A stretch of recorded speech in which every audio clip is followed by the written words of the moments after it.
welcome to another fast and fun video. It's Rich here, and I've got my work gear on today. I'm going to have a go at replacing my two front suspension struts on my STI.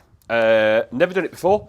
I have got a helper coming, my eldest son's coming to help me fit one side, and I'll use some of his skills to help me, but it looks pretty straightforward.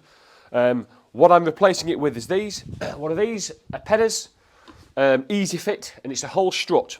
So from the top mount, the spring, the damper, it looks relatively straightforward. At the bottom, you've got the two main bolts and nuts. Then you've got a couple of brackets for your brake line and for your ABS sensor.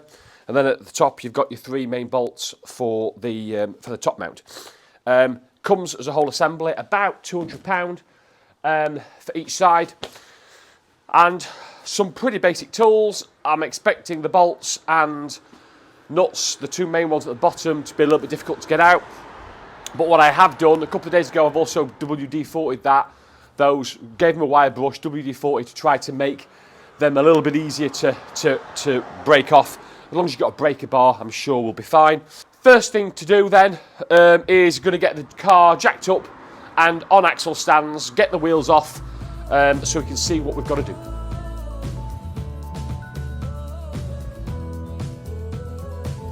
So just to show you what's got to come off next then. So you've got, here is the nut for the ABS sensor. Then you've got these two massive nuts and bolts. I'm going to put more WD-40 on those. There is the nut for the brake line. So that's it from the bottom. So I'm going to give them a quick wire brush again, another bit of WD-40 again, let it soak in. And then at the top, these are your three nuts here that are going to come off at the top.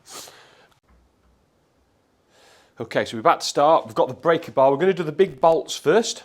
My son's here, Jay, who's going to give us a hand, and well, he's going to do most of the work, and I'm going to video. So yeah, we've got a breaker bar on the first, and these are going to be pretty flipping difficult. We're expecting to get off, but as I say, we've applied lots of WD-40.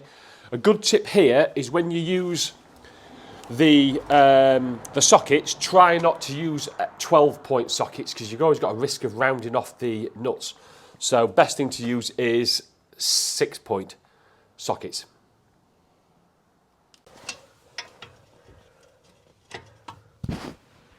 Right, that's one. So that's already broke straight off? Yeah. On the bottom one, yeah? Yeah. Can't hold it. No. Okay, stop for a minute. We're just going to undo the brake line.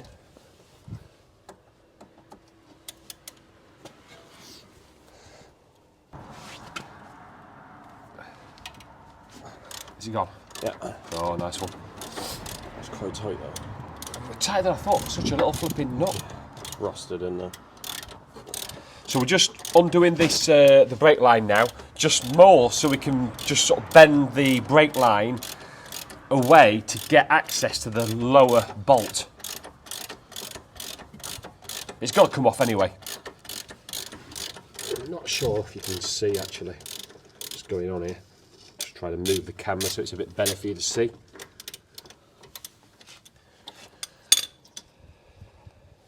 There we go. Okay.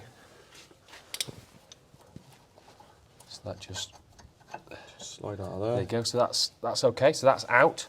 Give us a bit more room. So now we can get access to this lower bolt.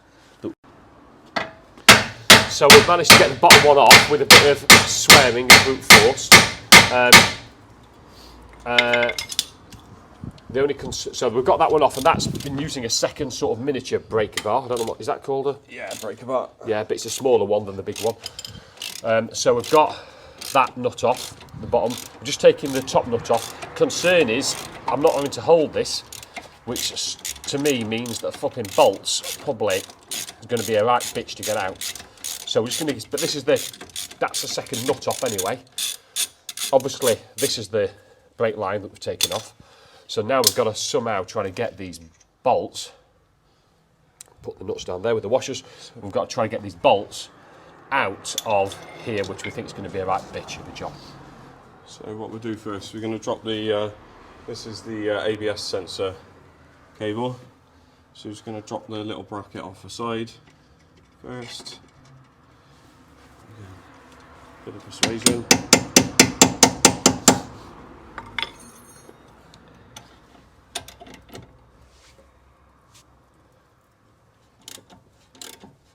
What Jamie has just recommended as well is, I haven't got them, but probably need them, is Jamie's brought with him some impact sockets, which for jobs like this you really, really need, where they're not likely to crack like weaker, normal, everyday sockets would do.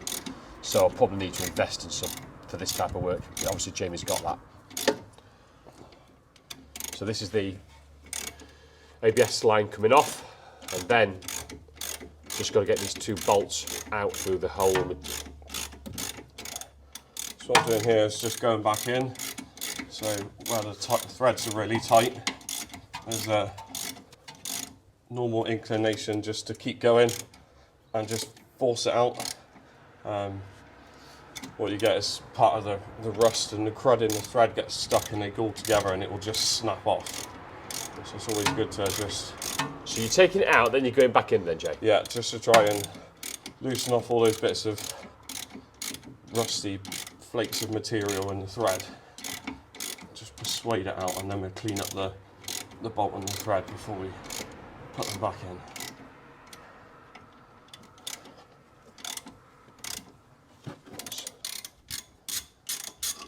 There we go. Okay. I'm going to pull off the little bracket. He says. Does that just slides off, doesn't it? Can you see? So. You can, oh, there you go. There we go. All right. Just a little bit of We just corrosion need, over we'll the get years. a wire brush on that before we put it all, Clean them all up. put it back.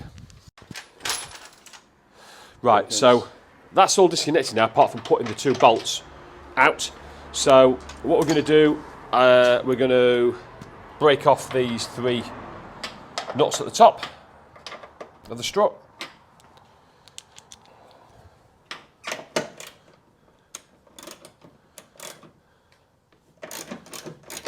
Are you taking these all the way out, Jay, or just loosening them off? Gonna loosen them off and then we'll take the bottom ones out. Okay. Just check they're not corroded and tight. Oh, good. So, oh, it's coming out. Just gonna put a bar on there and rotate the bolt a little bit to break the all of the rust and stuff in the centre.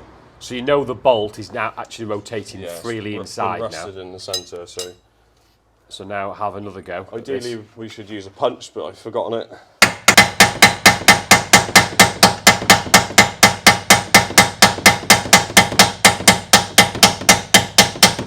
Going. It's starting to go. Oh, it's going straight There through. we go. Woohoo!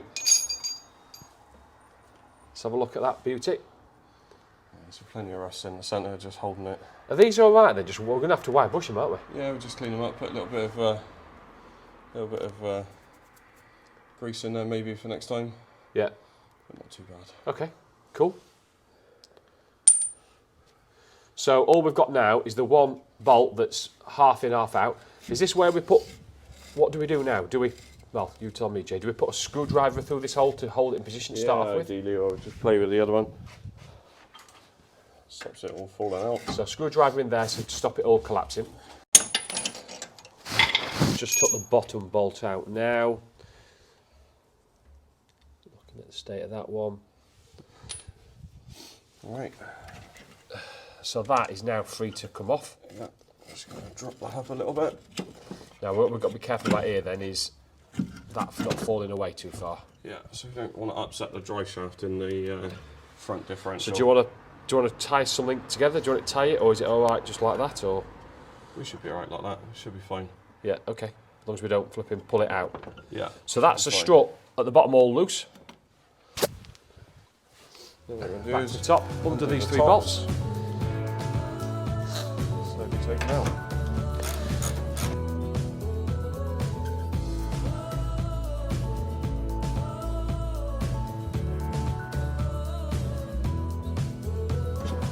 Yours. Okay, so what I'll do is just come out and just watch the flipping. On his way out. Can you just watch that cable, that ABS sensor thing? Does it come out front ways? Yeah.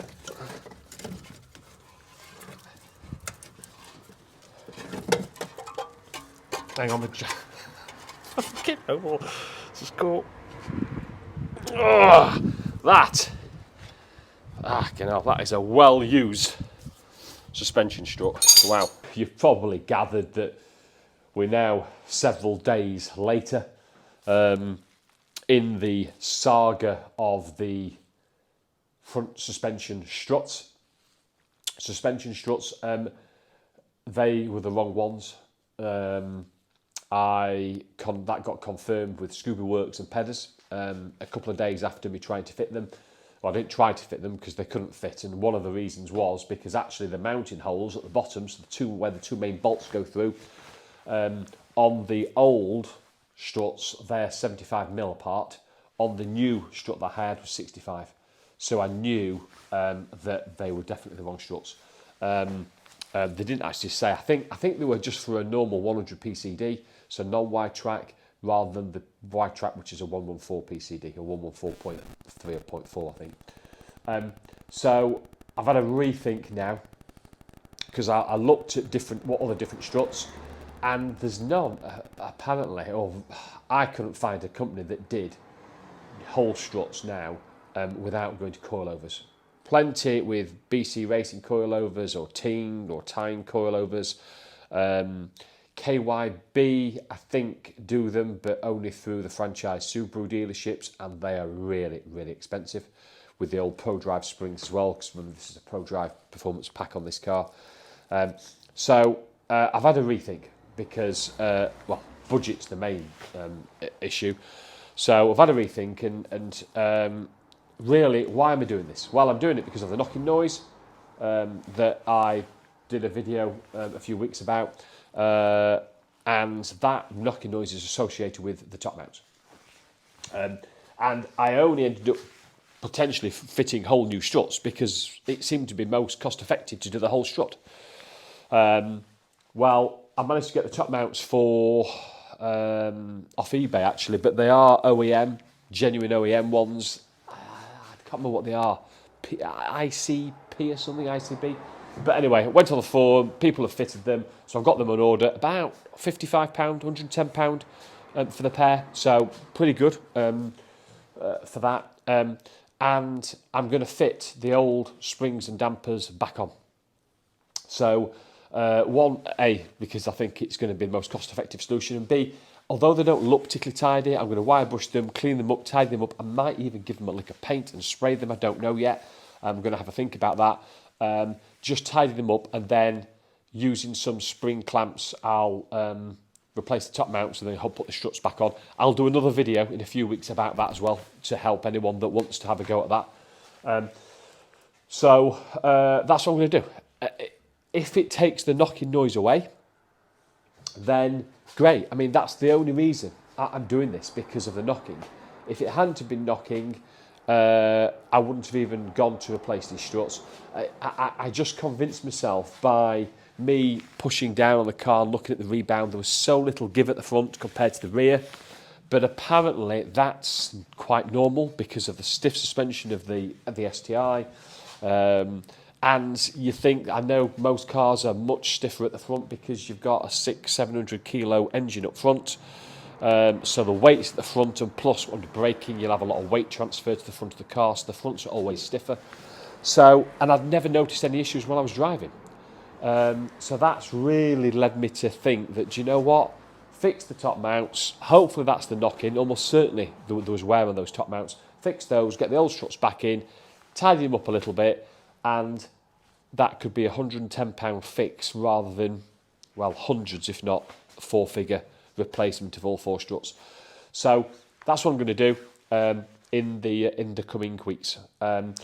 One thing to do, I think, once you've done and been messing around with any suspension as well, is, which I'll cover as well, is to make sure you do a four-wheel alignment. I've noticed on the near side inner part of the tyre, it's worn quite badly. I mean, it's worn to it's almost bald on part-worn tyres. So quite excessive, I would say, more than I would expect. Understanding that most near side tyres, which are the passenger side for the UK, the inner tyres will normally wear, because of the camber of the road, the camber obviously gets steeper at the edge of the road, so the inner tyre near the road, near the curb side, generally will wear a little bit more on the inside than the offside, driver's side. So I'm going to fit two new tyres as well and do a four-wheel alignment. And it's really important you do that, because once you've been messing about with the suspension, you've got to make sure everything's flipping aligned and it's running true. One thing I'm not sure I did show you is on one of the two bolts that you take off, before you even start moving or undoing the bolts at the bottom. This is one of the two mounting bolts. I'm not sure how easy you can see that, but there's markings on that bolt. Mark off on the car the position, take a photo, mark it on the car, the position of that bolt. Because that bolt, by orientating that, can change, well, not can, will change the camber of the wheel. So do that before you even start doing anything with your suspension. So there you go. So it's not a complete DIY and it's all done, this video. This is really, it's about my journey, and this is what happens when you do your own type of maintenance. This is what happens when you've got one of these sort of modern classic type of cars, whether it's the Mark 1 MX-5, whether it's one of the Renault Sports, whether it's the Z3, STI, Shogun. They're all, you start something and they don't necessarily always go to plan. But you know what? It just evolves, you change, you modify, and this may be a way of saving £400, because those two new straps are £400. I'm going to end up changing two top mounts at just over £100. And if it fixes the knock-in and it rides really well, do the four-wheel alignment, probably 60, 80, maybe £100 for that. A couple of new tyres, probably £80 each, and hopefully we'll get this car back on the road for some more of the winter months. There we go. Hope you enjoyed this DIY video on the STI, the journey of getting this how I want it. If you did, as always, please thumbs up, subscribe, and stay tuned. There's another video coming up really, really soon.